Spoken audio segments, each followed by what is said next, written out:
చిన్నప్పుడు ఇంట్లో నుంచి వెళ్ళిపోయి వచ్చేసాను మేడం. మీరా? ఆ, తర్వాత మళ్ళీ ఇంటికి వెళ్ళారు లేదా? వెళ్ళాను.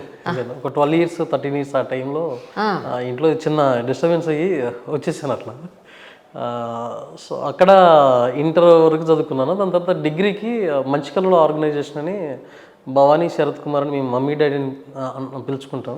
సో అక్కడ నా డిగ్రీ కంప్లీట్ అయింది. సో దాని తర్వాత అంటే నాకు ఫస్ట్ నుంచే కొంచెం ఫిలిమ్స్ అంటే చాలా ఇష్టం. అంటే నా స్కూల్ లైఫ్ నుంచే.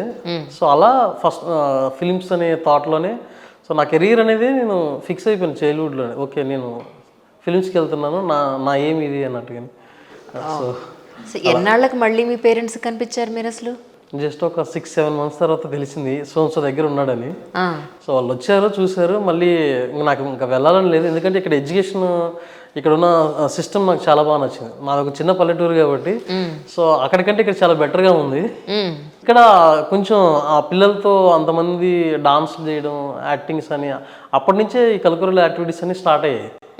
అందుకని చాలా ఆ ఫన్ మూమెంట్లో ఇక్కడే ఉండిపోవాలని ఫిక్స్ అయిపోయాయి. అప్పుడు ఇగో ఇలాంటి ఇంటి నుంచి పారిపోయి వచ్చి ఇలా ఉన్న అబ్బాయి అసలు ఆ పేకమండలి సినిమా డైరెక్టర్ అంటే నమ్మలేకపోయాయి. అందులో మరి పేరెంటింగ్ పాయింట్ ఆఫ్ వ్యూలో అమ్మ ప్రేమ గురించి ఎంత అద్భుతంగా తీసారండి.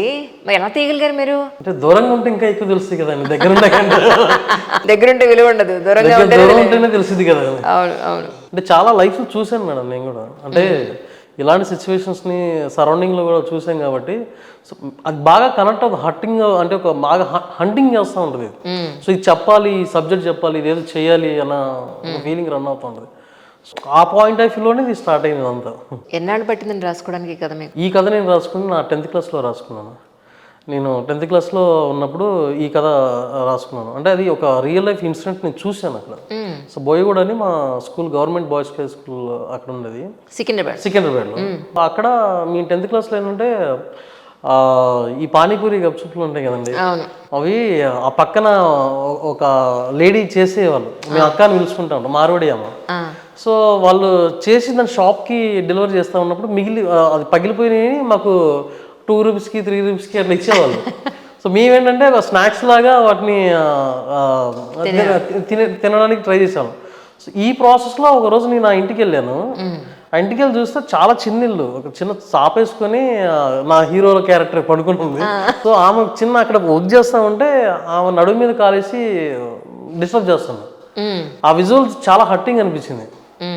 సో ఆమెమో కొంచెం డిస్కన్వర్ట్గా, అంటే ఆమె చాలా ఇబ్బంది పడుతూ ఉంది. తనేమో చూస్తున్నా కానీ కామన్ సెన్స్ లేకుండా అలాగే బిహేవ్ చేస్తున్నా. మేము తీసుకెళ్ళిన 2 రూపీస్ 3 రూపీస్ కూడా తన పక్కన పెట్టేసి తను సిగరెట్ల కోసం వాడుకుంటున్నాను.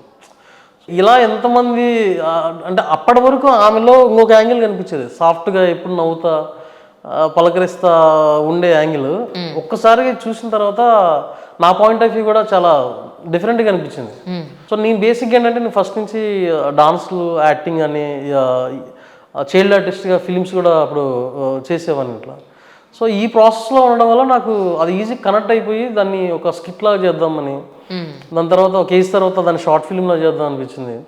సో ఫైనల్గా నాకు లేదు ఇది ఫిలిం లాగే చేస్తే చాలా బాగుంటుంది అన్న ఫీలింగ్ క్రియేట్ చేసుకొని సో దాన్ని అలా అబ్జర్వ్ చేసుకుంటూ చేశాను. అది ఒక కొత్త డైరెక్టర్కి ఒక రా స్టోరీ తీసుకొచ్చి దీన్ని థియేటర్ రిలీజ్ చేద్దాం అనుకుంటున్నాను, లేదంటే ఇది సినిమా అని అన్నప్పుడు ప్రొడ్యూసర్ అంత తొందరగా దొరకడు.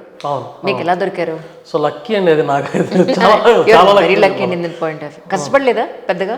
కష్టపడడం అంటే నేను మెంటల్గా ఫిక్స్ అయ్యాను. ఓకే, ఈ కథ కోసం నేను డైరెక్షన్ చేసే ప్రాసెస్లో నా దగ్గర ఎందుకంటే ఇంకా 2-3 ఉన్నాయి పాయింట్ కథలు రెడీ చేసుకున్నాను. అందులో చాలా తక్కువగా సాఫ్ట్గా ఉన్న కథే ఇది ప్రస్తుతానికి. సో దీంతో స్టార్ట్ చేస్తేనే ఫస్ట్ వర్కౌట్ అవుద్ది అన్నట్టుగా నేను అనుకుని మినిమం నేను ఒక 50 to 70 మెంబర్స్ని కలవాల్సి వస్తుంది అని ముందే ఫిక్స్ అయ్యాను.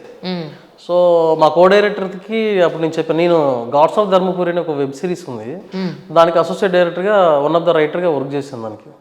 ఓకే, సో కొంత వర్కింగ్ ఎక్స్పీరియన్స్ అయితే ఉంది. సో అలా ఉంది. దాన్ని బేస్ చేసుకొని నేను కథ డెవలప్ చేసుకున్న తర్వాత నేను డైరెక్షన్ చేయాలని ఫిక్స్ అయిపోయాను. ఒక ఏడీని ఒక కో డైరెక్టర్ని మీరిద్దరు నా టీం అని చెప్పేసి ప్రొడ్యూసర్కి వెళ్ళకముందే సో నేను స్టార్ట్ చేస్తున్నాను, ఒక వారం లాంటిది ఇది.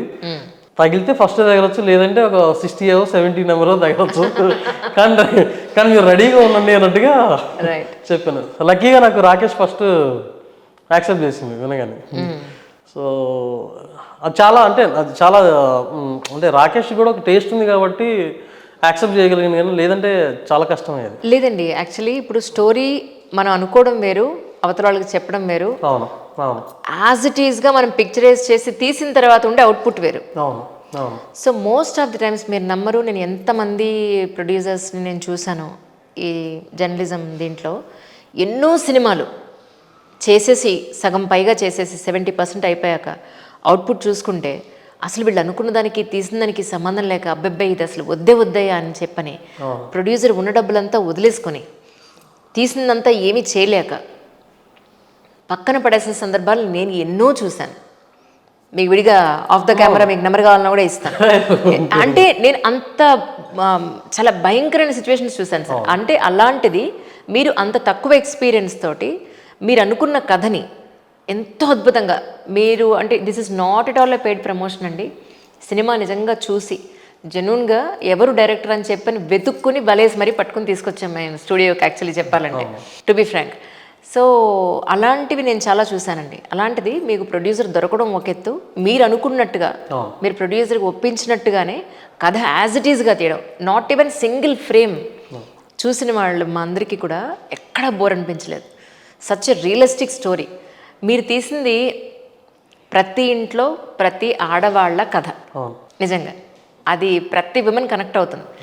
సినిమా ఇంకా జనాల్లోకి వెళ్ళలేదు, అందుకని ఇలా ఉంది. వన్స్ వెళ్ళిన తర్వాత ఏదో మా వాళ్ళు అంటారులేండి, మేడం త్రివిక్రమ్ శ్రీనివాస్ గారి సినిమాలు కూడా చాలా స్లోగా హిట్ అవుతాయండి, ఒక్కసారి సూపర్ హిట్ అని టాక్ రావు అని. సో అలా మంచి కథలు ఎప్పుడూ కూడా 2 రోజులు లేట్ అయినా ఖచ్చితంగా మంచి పేరు తెచ్చుకుంటే కమర్షియల్గా హిట్ అవుతుంది అల్టిమేట్లీ, నో డౌట్ అందులో. Thank you madam, thank you. ఈ స్టోరీ చూసిన తర్వాత మేబీ నేను మాట్లాడడం ఎక్కువ ఉంటుందేమో, ఎందుకంటే ఆ ఫీలింగ్స్ అలా నిన్నటి నుంచి అలా పట్టుకుని ఉన్నాను. మీ ముందే మాట్లాడాలి, మీరే మాట్లాడాలి మేడం. అంటే నేను ఇప్పుడు నాకు కూడా చాలా హ్యాపీగా ఉంటుంది మేడం. అంటే సినిమా అయిపోయి బయటకు వచ్చిన తర్వాత సో ఇప్పుడు నేను ఒక 3 years 4 years నా జర్నీ, అది ఎంత కరెక్ట్గా ఉందన్నది మీరు ఫీడ్బ్యాక్ ఇస్తేనే నాకు తెలిసిద్ది. సార్ ఒకటి సార్, మీరు డైరెక్టర్ నేను జర్నలిస్ట్ అని పక్కన పెడితే, మీరు ఒక మేలు నేను ఒక ఫీమేలు సొసైటీలో బతుకుతున్నాం అని అనుకుంటే, మన ఇండియన్ సొసైటీలో ప్రతి ఇంట్లోనూ గొడవలు ఉంటాయి, దాన్ని మనం కాదు అని అనలేము. కానీ ఒక స్థాయి దాటిపోయిన తర్వాత బాగా సెటిల్ అయిపోయి ఆర్థికంగా ఉన్నవాళ్ళు క్రీమ్ పీపుల్ అయితే చక్కగా ఎలిగెంట్గా నువ్వు నేను పట్టలేదురా బాస్ విడిపోదాం అనుకుని విడిపోతారు, పిల్లల్ని వచ్చి కలుస్తారు, అక్కడ చాలా ఎలిగెంట్గా విడిపోవడం కూడా చాలా అద్భుతంగా విడిపోతారు, ఫ్రెండ్లీగా ఉంటారు.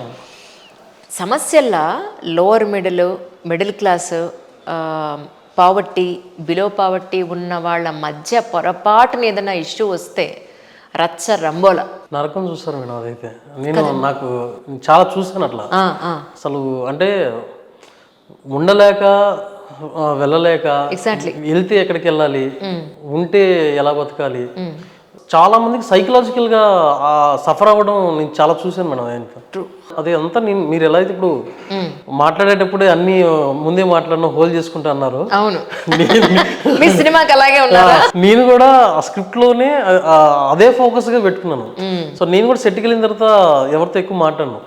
సో నా వర్క్ ప్రాసెస్ లో నేను అనుకుంది వస్తుందా రావట్లేదా, సో ఎందుకంటే ఆ డిస్టర్బెన్స్ అయ్యిందంటే డీవేటెడ్ అయిపోతుంది అనే ఒక ఫీలింగ్ ఉండేది. సో అది చాలా నాకు రిఫ్లెక్ట్ అయింది. అంటే నేను రాసుకుంది నాకు వచ్చింది, అది చాలా రేర్గా జరిగింది మీరు అన్నట్టుగా. సో లక్కీగా నాకంటే నేను రాసుకున్నది నాకు అదే వచ్చింది.